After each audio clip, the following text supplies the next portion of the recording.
Reverend Insanity. Chapter 10. A storm may arise from a clear sky. Refining Gu is full of hardships. Patter, patter, patter. Bean-sized raindrops fell in a dense downpour. They struck the verdant bamboo building with a crisp drumming sound. In the pond before the building, the rain lashed the water's surface. Fish darted happily through the water while aquatic plants swayed upon the pond bed. Dark clouds crowded the sky, and a dense, heavy curtain of rain veiled the entire landscape. In the somewhat dim room, the window stood open. Fang Yuan quietly watched the deluge and sighed inwardly. It has already been raining for 3 days and 3 nights. 3 nights earlier he had carried 2 jars of wine out of the village and continued exploring the surrounding area. By midnight, however, a torrential rain had begun to fall.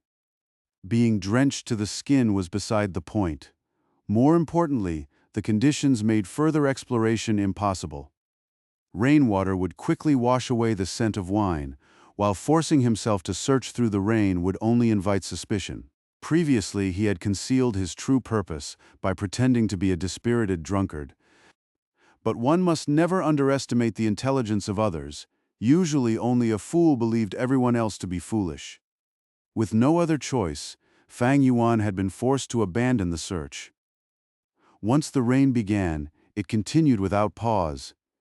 At times it was heavy and at times light, now sparse and now dense, but it never truly stopped. At this rate, I will not find the liquor worm anytime soon. To be safe, I can only begin refining the Moonlight Gu. If I find the liquor worm during the refinement process, so much the better. If not, I will have to make do with the Moonlight Gu. But this is perfectly ordinary. A storm may arise from a clear sky. Who in this world can expect everything they do to proceed smoothly and turn out perfectly every time? Fang Yuan's state of mind remained perfectly calm. 500 years of experience had long since scoured away what little impetuousness his nature had once possessed. He closed the window and the door, then sat cross-legged upon the bed. Slowly closing his eyes, he evened his breathing and sank his consciousness inward. In the next moment, the image of his aperture appeared within his mind. Although the aperture resided within his body, it was profoundly mysterious, both infinitely vast and infinitely small. A membrane of light enclosed the aperture. The white membrane appeared exceedingly thin, yet it truly supported the aperture around it. Within the aperture lay a sea of primeval essence. The seawater was green copper in color, and its surface was as calm as a mirror. The water level reached roughly halfway up the aperture. Altogether, the primeval sea occupied 44% of the aperture's volume. This was the green copper primeval sea of a rank 1 Gu master, and every drop of seawater was primeval essence. It was Fang Yuan's vital energy, the crystallization of his essence, vitality, and spirit. Every drop of primeval essence was precious, for it was the foundation of a Gu master and the source of their power. Only through primeval essence could a Gu master refine and activate Gu worms.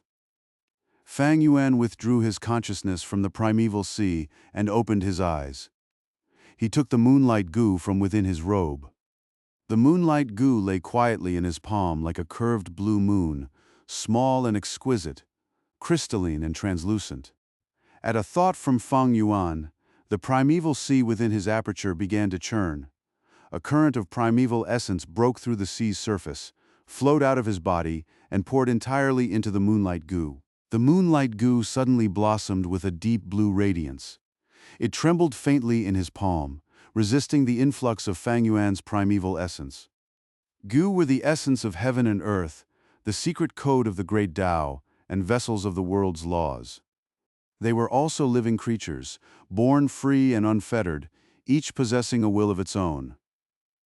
Fang Yuan's refinement sought to erase that will, so the Moonlight Gu naturally resisted when it sensed the danger.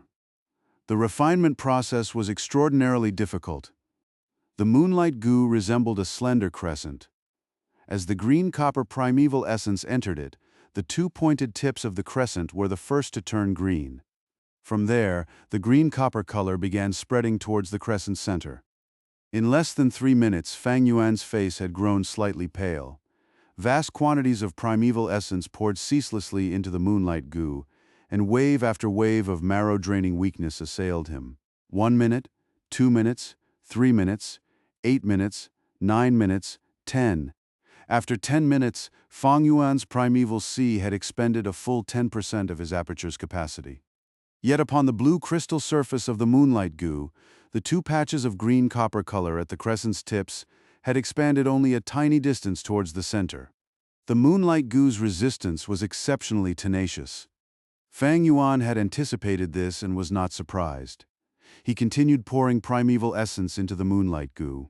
10%, 20%, 30%. Another 20 minutes passed, leaving only 14% in Fang Yuan's primeval C. The green copper color upon the Moonlight Gu had expanded a little farther. Taken together, the two green patches covered roughly 1/12 of the Moonlight Gu's surface. The remainder still retained the Moonlight Gu's natural pale blue color. Refining Gu truly is difficult. Sighing inwardly at the sight, Fang Yuan cut off the flow of primeval essence and ceased his refinement. By now, he had refined the Gu for half an hour. More than half the essence in his primeval C had been consumed, leaving only 14% of his aperture's capacity, yet the Moonlight Gu was merely 1/12 refined.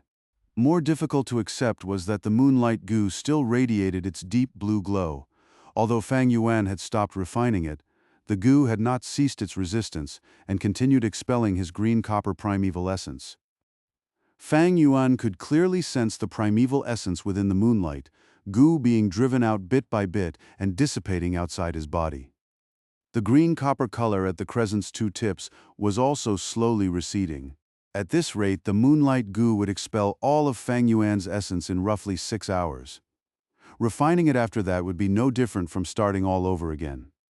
Every Gu refinement is like a battle between two armies, a battle for territory and a war of attrition.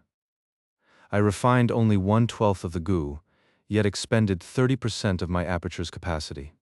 To refine a Gu master must replenish the primeval essence in their C while continuing the refinement without interruption, consolidating every gain. Gu refinement tests not only one's skill in controlling primeval essence, but also one's patience in a protracted struggle. As he considered this, Fang Yuan took a primeval stone from his money pouch. Gu masters generally had two ways to replenish expended primeval essence. The first was natural recovery. After a certain amount of time, the primeval C would replenish its essence on its own. With Fang Yuan's C-grade aptitude, he recovered primeval essence equal to roughly 4% of his aperture's capacity each hour. In 6 hours, he could recover a total of 24%.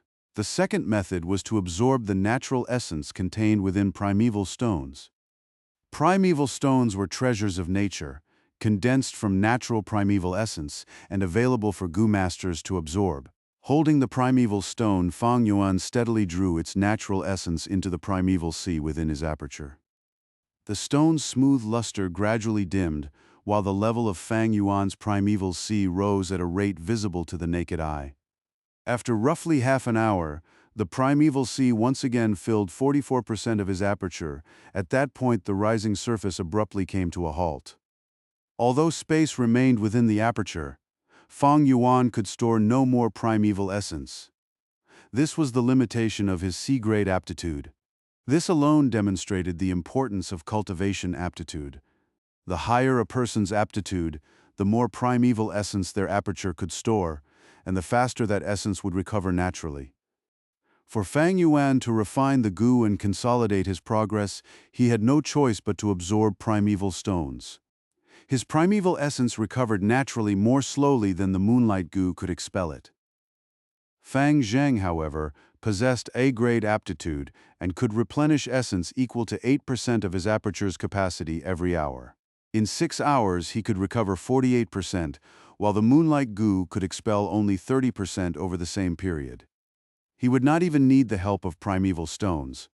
By simply continuing the refinement and resting several times along the way, he could completely refine the Moonlight Gu within a few days. For this reason, Fang Yuan had known from the very beginning that he had no chance of taking first place in the Moonlight Gu refinement assessment. It had nothing to do with strength. Aptitude was the foremost factor. The second factor was primeval stones, with an abundant supply and no concern for the cost. Someone with B-grade aptitude might even surpass an A-grade talent and seize first place. I have only 6 primeval stones. I cannot compare with Gu Yue Mobe or Gu Yue Qicheng, who have elders supporting them from behind. My aptitude is only C-grade, far inferior to Gu Yue Fangzheng's A-grade aptitude. I never had the slightest chance of winning this assessment, so I might as well divide my attention and search for the liquor worm. If I can refine the liquor worm into my vital Gu, it will be far better than the Moonlight Gu. The rain outside has softened. It seems to be showing signs of stopping. This downpour has already lasted for 3 days and 3 nights. It is about time it ended. Fang Yuan put away the Moonlight Gu and climbed down from the bed, intending to open the window. Just then, a knock sounded at the door. From outside came the voice of his personal maid, Shen Cui. Young Master Fang Yuan, it is this servant. The rain has fallen for 3 days, so I have brought you some wine and food. A little to eat and drink should help relieve your boredom and weariness.